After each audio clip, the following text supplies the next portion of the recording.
From the George W. Bush Presidential Center, the Dallas Sports Commission and Sports Business Journal celebrate Dallas being named the top sports business city in the country. Ladies and gentlemen, Pro Football Hall of Famer, three-time Super Bowl champion, and lead analyst on Monday Night Football, Troy Aikman. Thank you, Joe. Well, welcome to the beautiful George W. Bush Presidential Center. What a night we have. As you all know, Sports Business Journal named the Dallas region the #1 sports business city. You know, I look around, and obviously a lot of people that are in this room had a lot to do with that.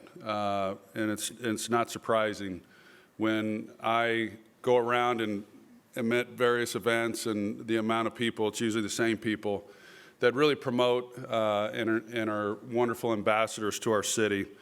So thank you all for being here. We also have some incredible champions here with us tonight that are in the room. I'd like to recognize them. Starting off with four-time NBA All-Star and Vice President of Corporate Relations for the Dallas Mavericks, Rolando Blackman.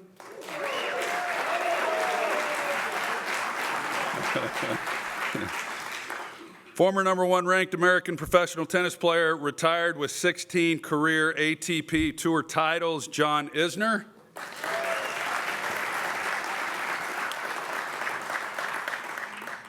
Two-time Nesmith Basketball Hall of Famer and founder and president of Nancy Lieberman Charities, Miss Nancy Lieberman. Baseball Hall of Fame catcher, World Series champion, one of my favorites, Pudge Rodriguez. And president of Dallas Stars Foundation and former Dallas Stars player, also a beer competitor of mine, Marty Turco.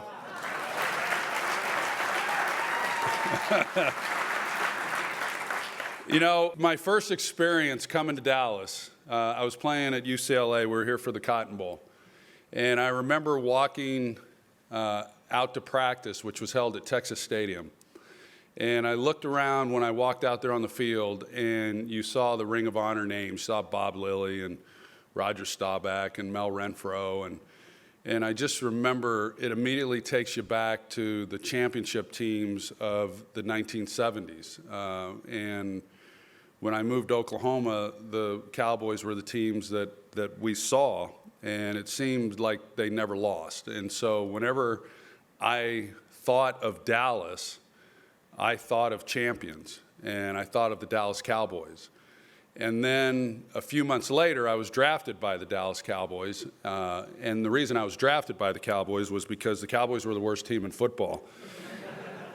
And I realized that this champion town that I had envisioned from my years of watching Roger, it wasn't quite that way. That the games were held with, you know, the stadium holds 60,000. We were drawing about 30,000 fans, and you know, it wasn't a great time for professional football for us in Dallas. But then as we started to win, then everybody started coming to the games, and it was electric. And I know the athletes that are here experienced that with the Mavs and with the Stars, and then of course this past year with the Texas Rangers, and the success when Pudge was there and what they were able to accomplish as well, and the great years that they had. And what I realized during all of that is, as great of a sports town as Dallas is, it truly, it's a winner's town. I mean, that's what it is. This city wants to get behind winners, and they support winners, and they'll do anything they can to win. And I think that's the beauty of this city. And so it's fitting that here we are tonight recognizing Dallas and the Dallas region for being the #1 sports business city, which I think is a tremendous accomplishment with everything that's gone into making that happen. When I came here again in 1989, I would never have imagined that we would be hosting a Super Bowl or a Final Four or a FIFA Cup, you know, or All-Star games. And it's a collection of a lot of people who have really leaned on the right folks in order to get the facilities and the infrastructure for us to be able to do it. So everybody in this room is to be applauded for that. It's fantastic. Dallas, obviously, is very personal to me. It's been home for me for 35 years. I've raised my 2 girls here. I can't imagine ever living anywhere else or calling anywhere else home.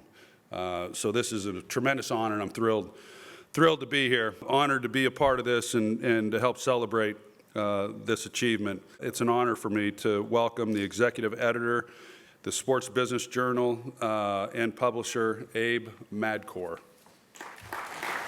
Thanks, buddy. Thanks for all your support. All right. Good evening. How's everyone doing? How great is Troy Aikman? Give it up one more time. What a class act. And boy, it looks like he could still suit up and play on Sunday, doesn't he? I mean, he looks great. Great to be in front of such dignitaries tonight as well. So thank you for your warm reception and all your support of Sports Business Journal. A special thanks to Monica Paul and the Dallas Sports Commission for co-hosting this event with us. Special thanks to our gold and silver sponsors, Overland Partners, HKS Sports and Entertainment, Winstead Attorneys, DLA Piper, Texas Motor Speedway, and Tony Fay PR. So give it up for those sponsors and all of our supporting sponsors. And as you walked in tonight, you saw a lot of volunteers greet you. And I want to give a shout out to the volunteers. SMU Sports Management Simmons and Cox graduate program. It is ranked as the #1 program in Texas. You also had the Black Sports Professionals of North Texas. Give it up for them.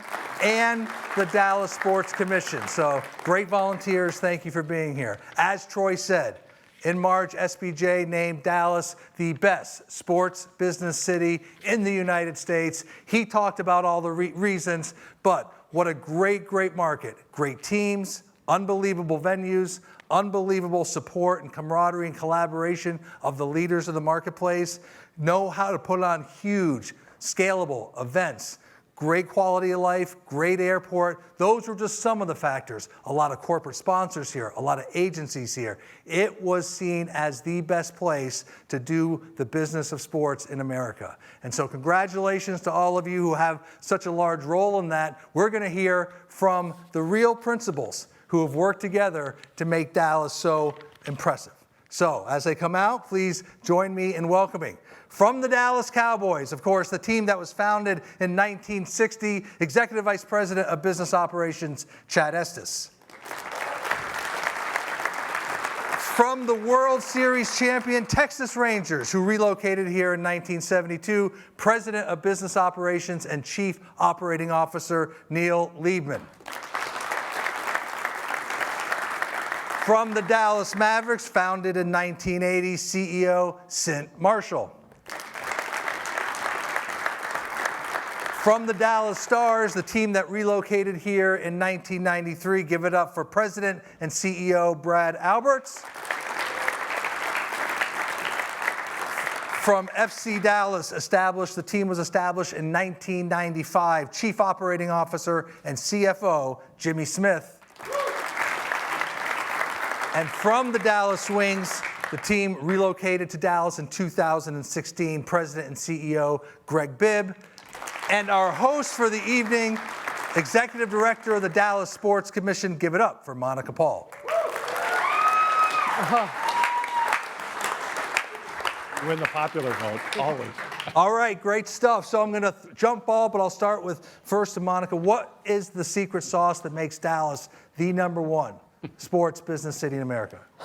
Look right out here, and right back here, and right up here. Honestly, I think it's our partners. I heard Troy talking earlier a little bit about the can-do spirit. I've been here 15 years, and from the very beginning, that's what I felt in terms of anytime we were going after an event, bidding on something, trying to be aggressive and bring major events here, large or small, quite frankly. Everyone here has stepped up and say, you know what, we want to be your partner. So all of the owners, all of the teams, all of the facilities that we have here, invest a lot to ensure that we're still a world-class facility. And I think our regional partners are a big part of this as well, because it takes all of us collectively from Dallas to Fort Worth to Arlington to Frisco and everything in between to really make us a successful region. Chad, what are your thoughts? You've been here since about 2007, I think, or so. Am I dating you? That's exactly right. All right, good. Well, I think the number one key to the success of this market is Monica Paul. Oh, no. Yes. Yes. Great sports commission. And I'm not even kidding. Ben, No, come on you're the now. best at what you do, and you're phenomenal. And you give us such a head start on landing all these huge events. You know, part of what I think about, you know, when I moved here from Cleveland. The first thing that struck me when I got to this market was the optimism of the market. You meet people in this market, and everybody's doing something that they're excited about, and everybody speaks to that. It's just the business community of this market and also the sports community. So there's an energy around that, and I think we want to be the best. And then you add owners, facilities, and then the growth of the market. I mean, we're in a market that, you know, I think about just the Dallas Cowboys and our demand and interest since we built the stadium in 2009 to today is partially fueled by the growth of this economy and this market. So there's just a great can-do spirit. I think this market wants to win. I know when we go after things together, we get super competitive. And I think all the people in this room, there's such talent in this room and in this market. So you get all those forces working, high expectations, great facilities, Monica Paul, and you start doing some cool stuff. Other points, other thoughts? Brad? Go ahead, Sint. I would just add that I think we do a lot of things together, kind of on the court, on the field, all that. But we do a lot of things together outside of our actual fields, courts, et cetera. We do a lot of things together in the community. So we focus a lot on unity here in the Dallas area. And you can see all of us at any given event with the community making great things happen. Monica has a great way, and so I have to give my shout out to Monica, of bringing us all in on good things. One of my great memories over the past year was how Monica got us all involved, the NCAA Women's Final Four. And not just attending games and all that, but an opportunity to really impact the event, an opportunity to participate on different panels and venues and different community activities. So we do things together, I think, off the court and off the field. And I think people see that, and they see us engaging with our fans, engaging with nonprofits, but we're doing it together, not just in isolation. I'll put it this way. I travel a lot around the country, and I very rarely see all the leaders of the sports entities in a city do something like this. So the harmony or the collaboration is rare. I mean, you've... Well, I'm probably guilty because I think I've worked for either with or everybody here. I've touched it all at some point in my career. But I think it says a lot about, you know, the word I keep coming back to, Chad just touched on it, is there's an entrepreneurial spirit, you know, in this city. It's not just with the teams, but it's also with all the agencies that, you know, represent all the great, you know, brands that not only invest here in Dallas, but really, you know, nationwide and in some cases globally. And I think that drives, you know, the competitiveness that Chad talks about. And then obviously the teams are all competitive. And, you know, when the Rangers win the World Series, that's a great accomplishment. That pushes us, you know, to want to win a Stanley Cup championship here, you know, in the spring. And I think the city and its support and the fans get behind that as well. I know when we were in the playoffs last year, we could feel the city behind it. When the Rangers were going through their run, that was an incredible, you know, feeling for them and for all of us that were part of it, you know, cheering them on. All the news stations get behind it. It's an incredible feeling that, you know, not a lot of places have, but Dallas being as big as it is, it still has that incredibly small, you know, intimate feeling. But let's talk about the fans. Yes. We had a World Series parade. 700,000 people showed up. Not a single incident. That doesn't happen in every city. Yeah. I applaud the fans. Yes. And that's the type of spirit. Like, we all walked in, we all knew each other, we worked together, we worked to benefit the community, charitable purposes. If anything bad should happen, we all unite, we all talk, we help each other. That doesn't happen in other cities. And before I forget, it never gets old hearing World Series champions. It never gets old. I love it. Say that again. Good with that? Say it one more time. Good with that? Greg, you and I first met each other. You were in Washington, D.C. You've been in this market for a number of years, though. What's the vibe different for you? Yeah. I love Washington, D.C. It's a great place. There's committed ownership there. A lot of people are really good at what they do. But there's no place like North Texas. This moment in time that we have right now is unparalleled. and I don't know if it'll ever be seen again. When you think about the ingredients in our mixing bowl, let's start with the state, right? If Texas was a country, it would be the 8th largest economy in the world. Think about that, the 8th largest economy in the world. And then within Texas, the Dallas-Fort Worth market is the fastest growing market in the country. Then you mix in with that ownership committed and willing to invest to win and prosper. And then you put leadership like this group in the mix and a product that every team up here has been successful, from World Series championships to WNBA semifinals to NHL playoffs to MLS. You go down the line, every team has a good product. And when you put all that in the mixing bowl at a given moment in time, it's never been seen before, and I don't know if it'll ever be seen again, but we're going to keep it going as long as we can. And his point on commitment by ownership is where it starts, really. And so you had a big event last night. We did, yes. You know, and the Messi effect is real, right? It's real. I can attest to that. And you know, for a quick turnaround of probably about 2 weeks to get an event on, have 32,000 people on a preseason match, we'll take it. It was fun to be back in the Cotton Bowl and in that environment, and I think that's just a testament to the city, and everybody's kind of touched on it about how we can come together. And you know, I can't tell you how many times Chad and I talk about a soccer event that we got at AT&T Stadium, or this little thing that Monica's been working on since 2016. So all the things that everybody mentioned, I think Dallas is just has that perfect mix of, you know, the economy growing, continuing to grow, the teams all work together. You know, we've got these great corporations that are, you know, sports crazy. And then the fans. All right, so I'm going to ask some specific questions of each of the panelists, and we'll come back toward the end on some broader topics. So I'm going to start with Chad. I was out at the Star today. Here's a piece of trivia. Of the 100 most viewed television shows in 2023, guess how many of them were sports programs? 96. Guess how many were football games? 93 out of 100. Guess which NFL team had the most appearances of those 93? The Dallas Cowboys by far, with 16. So my question to you is, working with such a brand that's so powerful, how do you continue to think about growing it and extending it and keeping it healthy? You know, obviously I feel very fortunate. I say every day I have gratitude to work for the Jones family and the brand, because I've been at places where you might execute on something well and not get a result. And with this brand, if you execute well, you get a big result. And you know, Abe, that our owner's not going to let us get complacent. So growth is constant. But, you know, there's a couple things. I'll just quickly, you know, we're spending more time in Mexico. NFL overall has an international effort, so we're involved in that. We've had, you know, a great relationship with Mexico and our Mexican fans, but we're putting more emphasis in that. And then content is always king, and we're riding the wave of the NFL, but our cheerleader show has moved to Netflix. Jerry's got a Netflix documentary coming out in the fall that will be super interesting. So content just continues to kind of drive it. And then, as we all mentioned, the market. As this market grows, interest in the Dallas Cowboys grows as well. That Jerry doc is going to be a lot of fun. Yeah. I would say I think it is. Yeah. Everyone here going to watch that, right?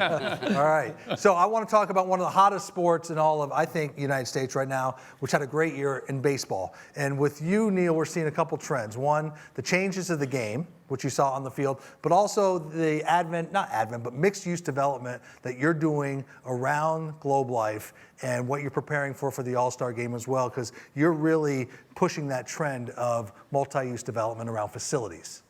Well, the game has changed. It's much faster this year. Yep. I think the fans really enjoy it. Attention span is getting shorter.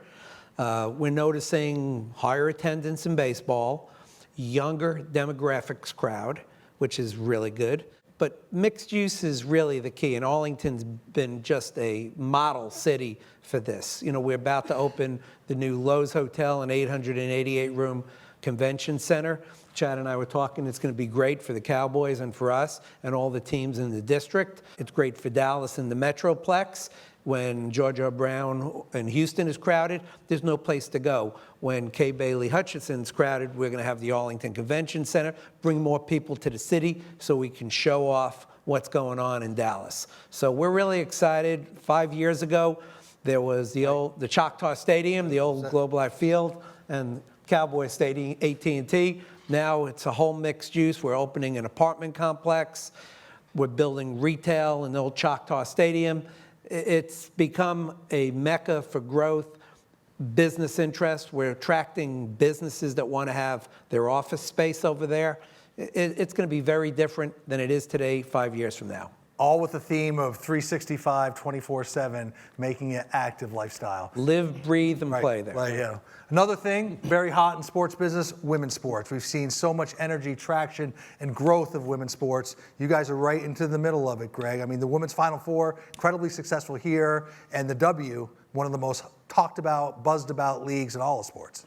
Yeah, the Final Four really, again, credit to Monica and her team, but really all of the stakeholders up here took a part and participated.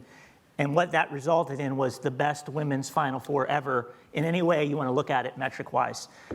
We're fortunate at the WNBA to be, the oldest, most established women's sports property in the world, really. And we're riding that wave right now. Whatever business metric you want to look at, we're fortunate that we're experiencing double-digit growth.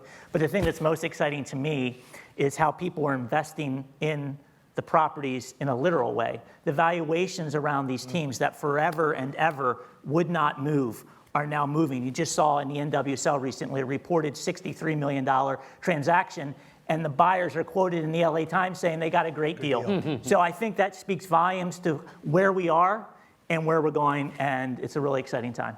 Yeah, and the W is going to expand as well, and so there's going to be more markets, but he's absolutely right. The increased valuation, appreciable assets in sports, specifically around the W. Another hot sport, what you're all doing here with soccer in Texas. You're seeing a lot of interest in terms of MLS franchise, MLS growth, new team in San Diego. How are you growing in this market, and how are you attracting new fans? I think we've been very fortunate to be in soccer now, and in this time we're in a very unique time with the World Cup coming here soon.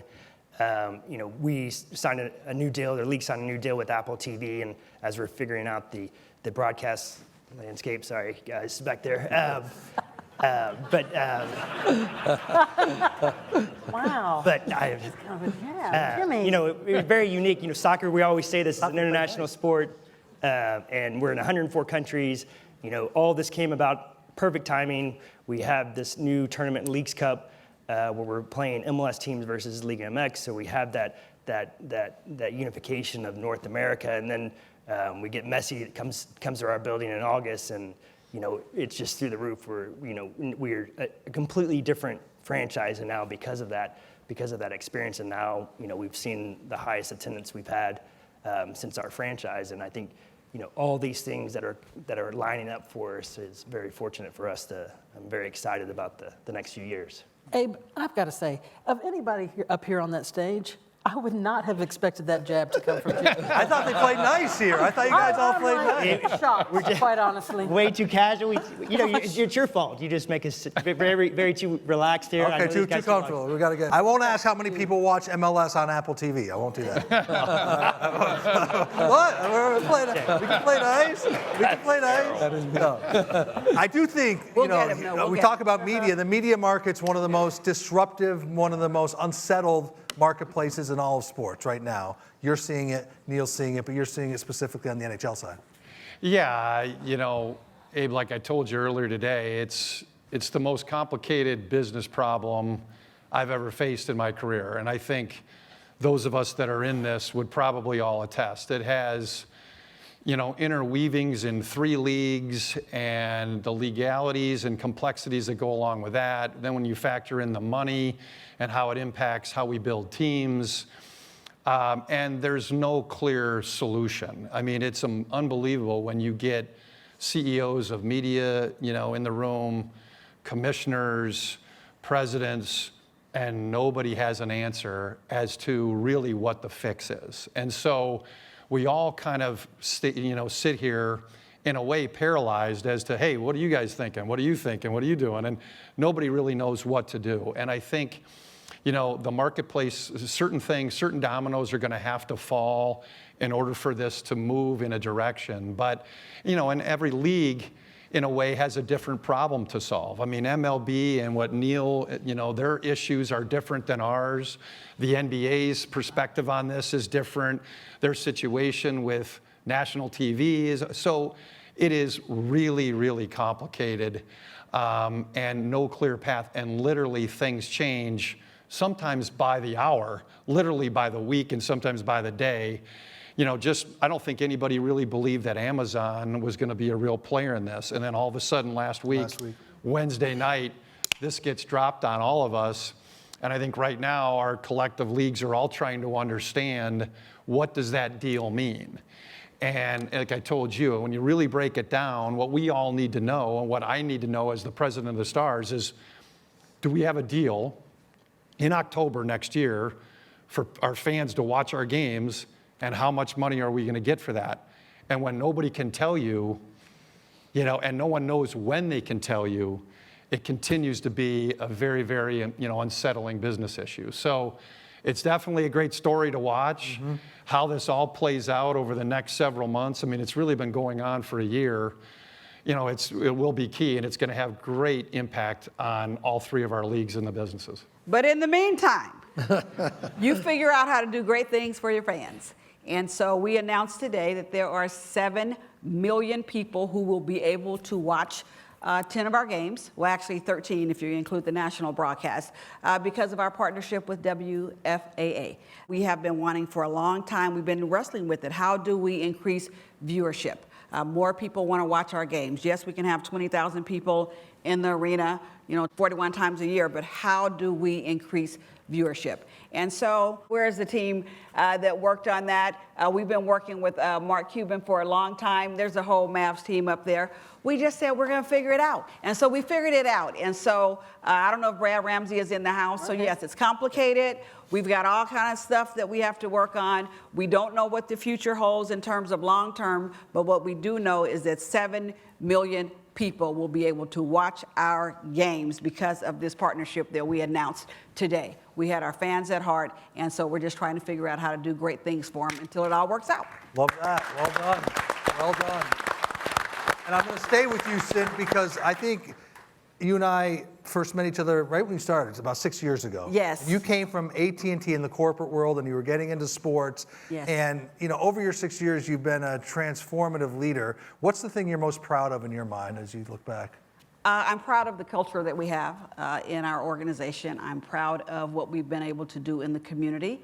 I am proud of how we have been able to take sport, which we know is a great unifier. Okay, it brings people together. But we've been able to come together on issues related to our industry, but also on larger issues. And that's because of also the people that are in here, but the people that are also up here. So I am actually very proud of our organization. The people we have in it, it's a very inclusive organization. Our workplace promise is every voice matters and everybody belongs. And that includes our sponsors, our partners, the people that we work with, the creativity that we bring. We want everybody at the table. And we've been able to do that thanks to the people in this room, the leaders out there, and a lot of our partners. I see Nancy out there. I am just proud of the fact that we have our hands in everything, and we have great results. We are profitable, and we have a great product on the court. I read something that one of our players said, and he talked about wishing he had gotten drafted in Dallas, and how Dallas supports him on and off the court. That actually made me feel really good, because that's what we want. We want to take care of people, and we want to listen to them, we want to learn from them, and then we want to bring us all together and unite. So I'm proud of our culture. Good for you. You should be. Monica, it's 2014. I think that the commission was you started there, and now in 10 years, you must feel pretty good about progress. I know you can't talk specifically on the World Cup bid, but how do you feel about the overall positioning of Dallas? Oh, I think from the very beginning, we started out of the gate to position for a final, quite honestly. We knew if it wasn't a final, it would be a semifinal, but for so many reasons of why we've hosted a men's Final Four, college football playoff national championship, multiple WrestleManias, record-breaking women's Final Fours, Super Bowls, and that sort of thing. it doesn't get any better than AT&T Stadium in terms of what FIFA is looking for, the central location, the connectivity, DFW International Airport, Dallas Love Field, the corporate base that we have here to go after host city supporters, the volunteers that we call on day in and day out for many of our events. There's just so many reasons. And I'm not saying that some of the other host cities don't have that. I just think that the full package that we're able to pull together and what we're going to be able to deliver and the experience that we've had at delivering these other major events and being record-breaking, I think has been shown to FIFA, and I think they feel it, they recognize it. I'm very proud of all of the work that has been done throughout the community. A lot of people that I see here today, up here on the stage.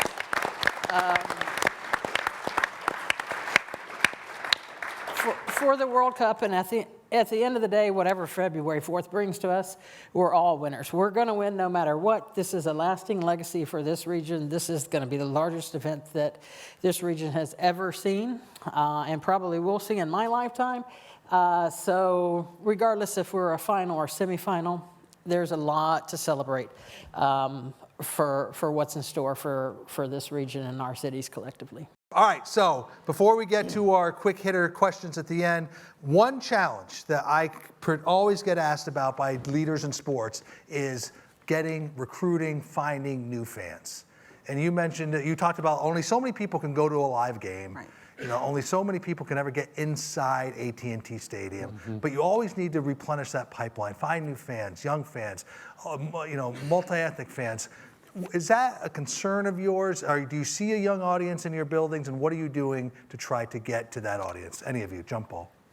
Well, as I said earlier, we're seeing more fans, greater attendance, younger demographics. You've noticed that, younger. Absolutely. But I wanted to remind everybody in the room, when the world reopened, Dallas hosted the World Series. That's true. We also hosted the NFR in Arlington. We set the stage for every city to look at and say, the world's opening, where did it reopen? It reopened here. That's a tribute to us, a tribute to our fans, tribute to the city. And I think we forget that because it wasn't looked upon as greatly as we looked upon it, but I think it shows how entrepreneurial and how excited we are about our sports and what it does. It brings more than sports people together. It brings us all together in a community, and that's what Dallas means to me. Very well said. You're right. I mean, it's hard to think back. It feels like a long time ago, but that it was the starting point here. Other ideas of getting younger fans. What's the fan base at a Wings game? I mean, obviously families. Yeah, for us, one of the key drivers in the overall growth of the WNBA, and I believe women's sports in general, is the prejudice that has fallen. There was a time not too long ago where women's sports was dismissed because it was, in fact, women's sports. And I think as new generations have aged into adulthood, some of those hurdles have started to lower. We still have a long way to go, but really we are unlocking an entire new segment of fan just because of how the world looks at women's sports in general. So we have long been at the center of issues around diversity, equity, and inclusion. That's a space we've been in since 1998 when the league was founded. But getting that typical male sports fan to look at us and say, you know what, I value that. Those are world-class athletes, and I want to invest in it, whether that means watching the games, buying a ticket, being a corporate partner like my friend Sint here, yes. Or buying our merchandise and representing the team. The world's changing for us in that way, and we're fortunate. How many have been to a WNBA game? Raise your hand. Yeah. That's great. That is great. I ask that in a lot of panels and don't get nearly that type of level. Jimmy, I will say Charlotte has an MLS team. I go to those games, far different audience than the Panthers game that I also go to on a Sunday. Younger, more family oriented. You see the same thing here at FC Dallas. Yeah, I think we are family centric. I think as with all of us, we need to grow our base and appeal to all audiences. I think for us, we're youth at our core. We're very keen on developing talent. We've got a unique system in that we can have our own pipeline of players and have homegrowns and academy players that can go up to our system and that we can play. I mean, Just for last year, the U.S. men's national team, I think half the goals were scored by former FC Dallas Academy players and homegrowns, and I think that's something that we've been very focused on. And then that in turn, brings in young fans and brings in young families because of that. All right, 6 minutes left. I got 3 questions that we're going to go around the horn. One I did not give them, so they're going to be a little bit more. Okay. And we're going to start with that one. All right. We talk about bringing all events. What is the biggest misperception about Dallas or the region as a sports business hub? Can I start with that one? Yep. We don't all wear cowboy hats. Let's go right there. Everybody from New York and the NHL thinks we're riding bulls, wearing cowboy hats. That's not the case at all. So I'll start with that one. I did come to an event once, and the host came out in a cowboy hat, and yeah, we're trying to that didn't go over very underplay well. that. No. And our events are affordable. I think sometimes people think you have to have all this money to buy a ticket and to go to games. We focused a lot on making sure that everybody, can attend our games, that we cut across all socioeconomic classes, if you will. And so Theo Hodges is up there. I see Sekou up there. Katie's up there, where we reach out into the community. We have a community block program to make sure we can bring folks in. So we want to make sure people know that you can attend a Mavs game. You can attend just about all of the sports up here. You can attend these events and not have to have a whole lot of money in your pocket. Show up. We make it affordable. Other Yeah, despite this massive bi-coastal migration and explosive growth in the marketplace, unlike some other places that are a little bit more transient, for some reason, people that come here become Dallas team fans. It's not a typical transient market where I'm from whatever city and that's my team, even though I live here now and I'll go support the local team when my team comes. People come here and something happens and they become part of the fabric and they support the local team. So they become part of the community and part of the sports fabric. Absolutely. Any other misperceptions that you can think of? I think from an event standpoint, sometimes people think that, we only go after the major events, the big names. But quite honestly, some of our youth, grassroots, National Cheerleaders Association, you go ask our restaurants and our attractions downtown, I can tell you, they'll tell you in January and into February, beginning of March, 65,000 plus people, cheerleaders and moms and dads will be out there in those types of youth types of events, whether it's soccer to volleyball to climbing. The gamut, is opened up here because of our facilities and the availability of our collective regional cities. So it's not just, yes, we want the big events, don't get me wrong, but it's sometimes the smaller events. You can't host a major event usually every year, so sometimes the youth and grassroots events are your bread and butter. What is, Chad, I'll start with you, we'll work our way down. A story in sports business that everybody, because there's a sports business audience here, what's a story in sports business that you're keeping your eye on most closely and why? I think it's hard for me not to think content when I think of that.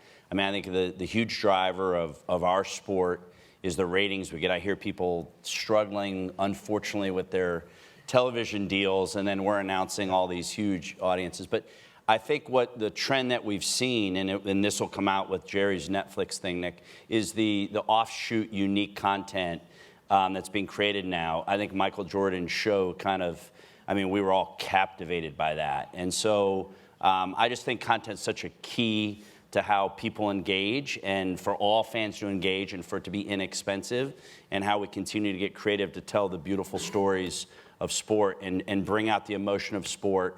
I think documentaries are one of the best ways to do that, and I think we're just seeing that become more and more out there and accessible. Neil, what's a story you're paying attention to? Brad, I have to say you had the biggest understatement today when you said the RSN was unsettling. Yeah. It's a disaster. It worries us every day. Yep. Dish Network goes off the air. The number one email that I receive is, how can I watch the Ranger games? I'm a Dish Network customer. And our hands are tied because of prior contracts and league contracts and all the different roles that go around broadcasting sports. We will figure it out, but there's not an answer. That's what I watch every day when I read sports journals. In addition to that, I'm watching new ownership. Up close and personal. That's what I want. Okay. Well said. Well said. I think it's great for Dallas. I think we're going to invest a lot, not just in facilities, but in the community, and it's going to be great. Money coming into the place. My old boss had money, my new boss got money, and I'm trying to spend all of it. So it's going to be good for Dallas. Love it. Tough one to follow. Yeah, Brad. I mean, to follow up on that, it's going to be interesting for us to, and we're excited to work with, the Adelson family, the DeMott family, the Sands group, with the Mavs. Obviously, our partnership at the arena is important. And I'll add, I think here in Texas, obviously gambling, both sports betting and brick and mortar casinos has been in the news. It's going to continue to be in the news with now Sands owning the Mavericks. So I think that's definitely something I know everybody up here is paying attention to, because we're all part of the lobby that tried to get sports betting legalized in the last legislative session. And I think we'll all be together in that effort again next year. And just seeing how that plays out and the timing around it all is going to be a big business driver here for the state of Texas. Greg. Yeah, I agree on the sports betting, but I'd also say investment in non-major sports properties. Yep. Interesting. That's good. And Monica, what's the one event that you really want to bring to North Okay, Texas? well, I have a few on this one. Okay, one that we haven't hosted before. Is that the thing? Well, I think back to 2023 and the very successful women's Final Four that we hosted. So I'm going to continue down the line on the women's sports train here. I'd love to host a WNBA All-Star game with you, Greg, down the road, hopefully, if we can be successful. I think 2026 is going to be fantastic, but we could follow that with a 2031 women's FIFA Women's World Cup. I think easily. We have the infrastructure set, and one that we have hosted. Chad, let's go get us a Super Bowl. I think it's time. That's fine. I think it's time. All right. I think that's a pretty good roadmap. Yeah. I like it. Monica, what a fun would you night. settle for a repeat? Oh, I'll take that. Oh, I can have one for each of you. Yeah. 2024 NBA can all win championship. titles. I'll take championships all around. That wouldn't Well, suck. what a great night. What a great audience. Really, really great to bring the Dallas sports business community together. Thanks for all your warm support of Sports Business Journal. Give it up for our great panels. Thank you, Monica, the Dallas Sports Commission. Everybody, have a great night. Thank you.